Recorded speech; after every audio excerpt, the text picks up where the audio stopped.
Dear student, আজকের ক্লাসে আমি আপনাদেরকে পড়াবো জৈব রসায়ন। জৈব রসায়ন বলতে কি বোঝাচ্ছে? বলাই যাচ্ছে নামের সঙ্গে জৈব রসায়ন। জৈব মানে কি? জীবদেহ, প্রাণী আর উদ্ভিদ, এদের ভেতরেকার জিনিস কিভাবে বিক্রিয়া ঘটছে আমাদের শরীরের মধ্যে বা প্রাণীদের মধ্যে, যার ফলে সে বৃদ্ধি পাচ্ছে, সেই সব সম্বন্ধে বা কিভাবে গঠিত সেই সব সম্বন্ধে আমরা এই তোমাদের মাধ্যমিক লেভেলে যে জৈব রসায়ন, যাকে ইংলিশে বলে অর্গানিক কেমিস্ট্রি, সেইটা আমরা কিছুটা ধারণা নেবো। কি করবো? কিছুটা ধারণা নেবো। দেখো, প্রথমে কিরকম ধারণা ছিল যে জীব দিয়ে কি হচ্ছে এটা প্রথমে কেউ জানতো না। তো ফার্স্ট কি কি জিনিস আছে এইসব জিনিস জানার জন্য কি করেছিল একজন বিজ্ঞানী প্রথম ধারণা দিয়েছিল। এটা না আমাদের এই জৈব রসায়নের মধ্যে মানে জীব দেহের কি দ্বারা গঠিত, উনি প্রথম কি করেছিলেন এর তথ্য দেয়। সে বিজ্ঞানীটা কি ল্যাভোসিয়র। উনি কি দহন বিক্রিয়া প্রচুর করেছেন, মানে উনি পোড়াতেন, পুড়ি পুড়িয়ে কি করতেন, বিক্রিয়া করতেন বা উনি তার গণনা করতেন। তোমরা সবাই জানো ল্যাভোসিয়র। বলো তো আর কোথায় শুনেছো নামটা? বলতে পারবে? উনি কিন্তু খুব ফেমাস, ওর নামটা কিন্তু বলতে পারবে কেউ? বলতে হবে অনলাইন, বলতে হবে কেউ? দেখো, ল্যাভোসিয়র একজন বিজ্ঞানী, উনি এই মানে দহন বিক্রিয়া বেশি করতেন। তো এই দহন করতে করতে উনি একটা বেশ হেভি সূত্র দিয়েছিলেন। ফার্স্ট সূত্র কি? সংরক্ষণ সূত্র। কিরকম? ভরের সংরক্ষণ সূত্র দিয়েছিলেন উনি। আমাদের আইনস্টাইন কি দিয়েছিলেন? ভর আর শক্তির নিত্যয় সূত্র, ঠিক তো? ল্যাভোসিয়র কি দিয়েছিলেন? ভরের সংরক্ষণ সূত্র। কি? ভর মানে ভর অবিনশ্বর, ভরকে সৃষ্টি বা ধ্বংস করা যায় না। বুঝা গেছে? সেরকম ওই ল্যাভোসিয়র পুরানো রকম দহন প্রক্রিয়ার সাহায্যে উনি দেখিয়েছিলেন যে আমাদের জৈব রসায়নে আমাদের জীবদের বেশিরভাগ কি আছে? কার্বন দ্বারা গঠিত। কি দ্বারা গঠিত? কার্বন। আর তার সঙ্গে কিছু আছে কি?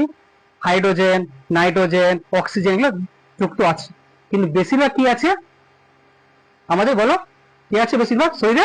কার্বন দ্বারা গঠিত। কি দ্বারা গঠিত? কার্বন দ্বারা। উনি কখন ছিলেন? 1784 সালে উনি এই পরীক্ষা করে ব্যাখ্যা দিয়ে চলে গেছেন। তো তারপর থেকে দেখো, আর তারপর থেকে কতটা পিরিয়ড দেখো। বার্জিলিয়াস তারপর কত সালে এসছে? 1815। এতটা পিরিয়ড কি করেছিলেন সমস্ত বিজ্ঞানীরা, যারা রসায়নবিদ, তারা এর পেছনে লেগেছিলেন। কি কারণে? যে আমাদের এই মানব দেহ বা প্রাণী দেহে কি ঘটছে জানা সম্বন্ধে। তো যখন বিজ্ঞানীরা হাল ছেড়ে দিচ্ছে, তখন হাল ছাড়ার পূর্বে বার্জিলিয়াস কি বলল? উনি বলেছেন যে প্রাণ শক্তি সম্বন্ধে একটা ধারণা দিয়েছেন। তাই তো মেন এইটাই উনি বলেছেন, মানে হাল ছেড়ে দেওয়ার মতো আর কি। বলেছেন যে প্রাণী দেহে যে আমাদের রসায়ন আছে সেটা বাস্তবে কখনো তৈরি করা যাবে না, সম্ভব নয়। এটা কি আমাদের মধ্যেই সে শক্তি রয়ে গেছে, প্রাণের মধ্যেই সে শক্তি রয়ে গেছে, যার ফলে আমরা সৃষ্টি করতে পারি, সৃষ্টি হচ্ছে, মানুষের বৃদ্ধি হয়, মানুষ আবার নতুন মানুষ তৈরি হয়, উদ্ভিদ নতুন জন্ম হয়। সেটাই প্রাণের মধ্যেই আছে শক্তিটা, বাইরে কোথাও ওই শক্তিটা পাওয়া যাবে না বা তৈরি করা যাবে না। কে বলেছিলেন? বার্জেলিয়াস বলে চলে গেছেন। তার মানে এটা বোঝাচ্ছে যে জৈব যেসব বিক্রিয়া হচ্ছে সেটা আমি ল্যাবরেটরিতে তৈরি করতে পারবো না, অসম্ভব বলে উনি চলে গেছেন। দেখো ঠিক তারপরে দেখো, ঠিক 13 বছর পর কে এলেন? বিজ্ঞানী ভোলার। উনি কি করলেন? উনি এমন একটা বিক্রিয়া করে দিলেন যেরকম মজার চমৎকার বিক্রিয়া।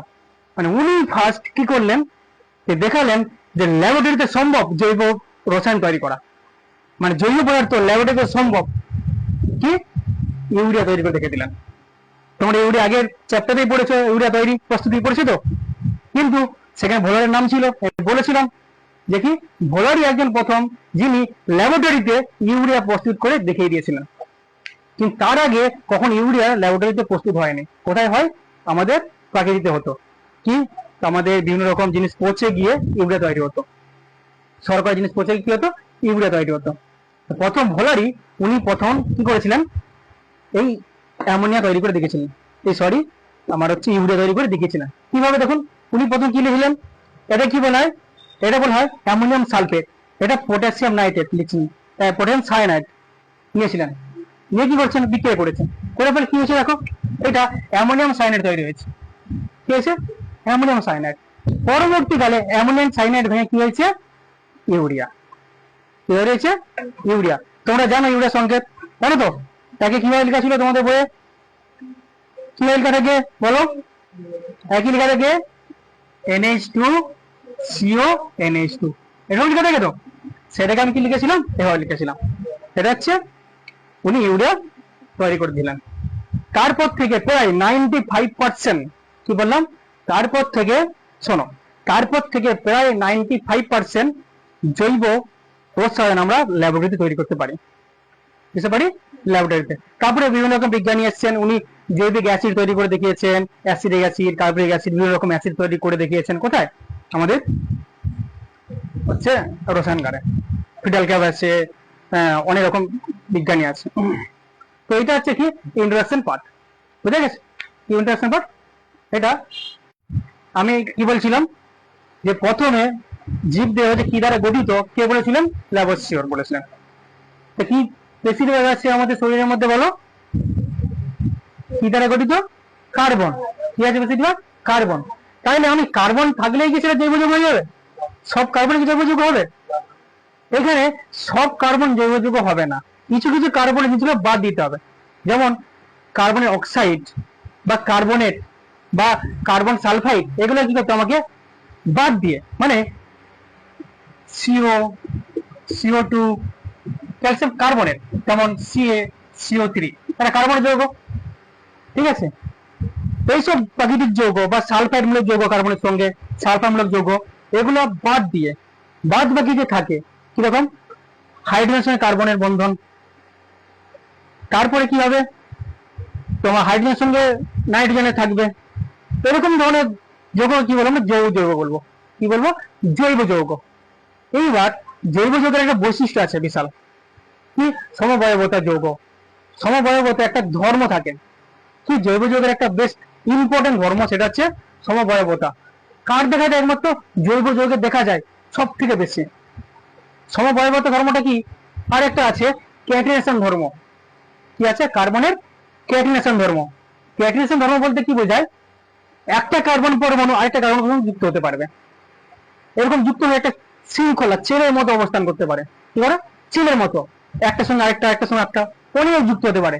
ম্যাক্সিমাম কত পয়েন্ট হয় জানো, ম্যাক্সিমাম 60টা কার্বন পরমাণু একসঙ্গে যুক্ত হতে পারে। কত, 60টা, এটা জানা গেছে। সেই 60টা যে কার্বন একসঙ্গে যুক্ত হবে, যে যৌগটা গঠন করে, তাই কি বলে জানো তো, তাকে বাকি বল বলা হয়। C60 আমরা নাম দিই কি, C60, মানে C60, 60টা কার্বন একসঙ্গে যুক্ত হয়ে একটা বেশ শৃঙ্খলাবদ্ধ ভাবে একটা আণবিক গঠন করে, মানে অণু গঠন করে, সেটাকে বলা হয় বাকি বল বলা হয়। কি বলে সেটা, বাকি বল। তাহলে কার্বনের ক্যাটিনেশন ধর্মটা কি বললাম আমি, যে একটা কার্বন আরেকটা কার্বনের সঙ্গে অবশ্য সমযোজী বন্ধন হতে হবে। কি বন্ধন, সমযোজী। এবার দেখো সমযোজী কি হতে পারে, এক বন্ধন হতে পারে, দ্বিবন্ধন হতে পারে, ত্রিবন্ধন হতে পারে। ওটা ম্যাক্সিমাম কত করে কার্বন ত্রিবন্ধন গঠন করতে পারে সমযোজী। তাহলে কি বললাম, এক বন্ধন হতে পারে, দ্বিবন্ধন হতে পারে, ত্রিবন্ধন হতে পারে। কিরকম, এরকম হলো যে এরকম কার্বন, একটা কার্বন, এটা ডবল বন্ধন কার্বন, আবার সিঙ্গেল বন্ধন কার্বন, এরকম ট্রিপল বন্ধন কার্বন, এরকম হতে পারে। কি হতে পারে, এরকম বন্ধন গঠন করতে পারে, এটা ডট ডট হতে পারে, ঠিক আছে। তাহলে এটা হচ্ছে কি কার্বন ক্যাটিনেশন ধর্ম, এরকম নিজের মধ্যেও যুক্ত হতে পারে। এবার এখানে তোমার কোশ্চিন আসতে পারে, তিনটা বন্ধন হলো, দুটো বন্ধন, চার বন্ধন কেন হলো না, পাঁচ বন্ধন কেন হলো না, হতে পারে তো না।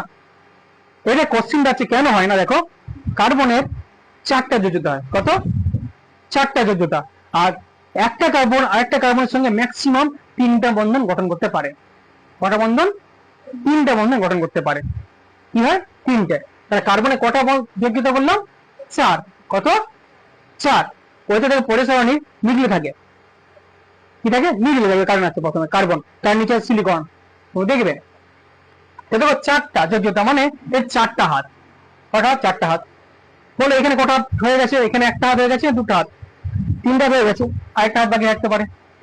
এখানে কটা হাত আছে বলো, এই দুটো হাতের সঙ্গে জয়েন করে দিয়েছে, আরেকটা হাতের সঙ্গে, 3টা হয়ে গেছে, একটা হাত। এবং এখানে কটা হাত আছে, এখানে 3টা, কিন্তু এর সঙ্গে একটা, 4টা হয়ে গেছে। এর মধ্যে কোনো হাত থাকবে না, এর মধ্যে আরেকটা হাত থাকতে পারে। এইভাবে কার্বন যুক্ত হয়। এই যে ধর্মটাকে বললাম আমরা কি, ক্যাটিনেশন ধর্ম, বুঝা গেছে, ক্যাটিনেশন ধর্ম। আরেকটা আছে আইসোমেরিজম বা সমবয়বতা। কি সমবয়বতা ধর্ম, যে একই আণবিক গুরুত্ব বিশিষ্ট, বললাম একই আণবিক গুরুত্ব বিশিষ্ট কিন্তু ভিন্ন রাসায়নিক ধর্ম বা ভৌত ধর্ম বিশিষ্ট পদার্থ তৈরি করা যেতে পারে এখানে, বা পদার্থ পাওয়া যায় কোথায়, এই হাইড্রোকার্বনে। কিরকম, সাপোজ ধরো আমি একটা পদার্থ নিচ্ছি, দেখো CH3 CH2OH। আচ্ছা এটা আরেকটা নেই,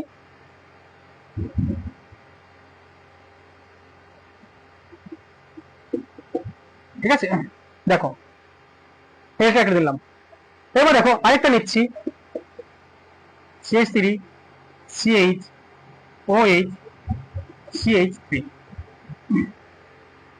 দেখো ধরে নিলাম এখানে কটা কার্বন আছে বলতো, একটা দুটা তিনটে কার্বন। হাইড্রোজেন কটা আছে, 3 2 5 6 7 8টা। আচ্ছা অক্সিজেন কটা আছে, একটা। এখানে কটা কার্বন আছে দেখো, একটা দুটা তিনটা। এখানে কটা কার্বন আছে, এখানে তিনটা কার্বন। হাইড্রোজেন কটা আছে দেখো, 3 4 7টা 8টা। এখানেও 8টা হাইড্রোজেন আছে।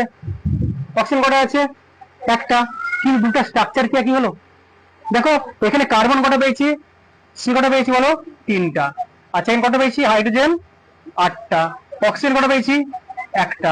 এখানে তো সেম পাচ্ছি, কিন্তু গঠন কি একই, গঠন একই কি, এই গঠন একই নেই বলে এর ধর্ম আলাদা হয়ে যাবে, ও আলাদা রাসায়নিক বিক্রিয়া করবে, আলাদা ভাবে তুলে ধরবে নিজেকে। দেখো কিন্তু আণবিক ভর একই, কি হচ্ছে, আণবিক ভর একই। এই যে ধর্মটা, এটাকে বলা হয় সমবায়বতা ধর্ম। যে ধর্মের জন্য এটা প্রকাশ হয় সেটা কি বলে আমরা, সমবায়বত ধর্ম। ইংরেজি কি বলে, আইসোমেরিজম। আইসো মানে কি সমান, আইসো মানে কি সমান, হতে বলা হয় আইসোমেরিজম। বুঝে গেছে? তাহলে কার্বনে কি ধর্ম পেলাম, দুটো কার্বন যৌগের আমরা একটা ক্যাটাইনেশন ধর্ম আর সমবায়বত ধর্ম। বুঝে গেছে? আর সব কার্বন মানেই সেটা হাইড্রোকার্বন নয়, বা কি বললাম জৈব যৌগ নয়। কার্বন ডাইঅক্সাইড বা কার্বনেট এগুলোকে আমাকে কি করতে হবে, বাদ দিতে হবে। বুঝে গেছে? হয়েছে? ঠিক আছে।